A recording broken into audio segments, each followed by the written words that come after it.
قدرمنو عمر جمشید یم. دا تاسو وګورئ د اټک په مقام باندې د دریا سیند په کناره باندې محنتکش لګیا دي او سونا تالاشي کوي، یعنی سونا ګوري.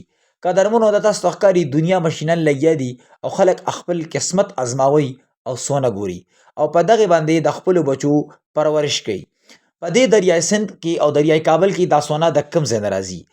په دې دریا سیند کې د سونا چې کومه راځي نو دا د چترال نه او دغسې نورو خواوشا علاقو نه راځي او په دې سیند کې راځي. بیا یې اټک په مقام باندې خلک خپل قسمت ازماوي، چاته څومره روزي او چاته څومره روزي. قدرمنو داسې په ښکته باندې هم دا سونا د اوبه وړي او مختلفو ځایونو کې خلک لګیا دي او خپل قسمتونه ازماوي. د ډیرو کاروباري کسانو سره ډیرو خلکو سره پیسه وه، خو چونکې هی سره هنر نو چې آیا دا پیسه په کوم ځای کې انویسټ کړو.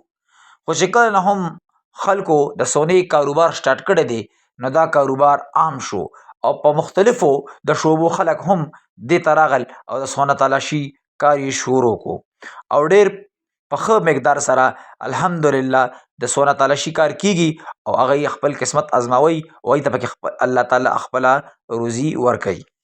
ملګرو دا یو څو خبرې وي چې ما درته د سونا تالاشي په حوالې سره کولی. امید لرم چې خوښې شوي مو وي. خپلو ملګرو سره ضرور شیر کړئ.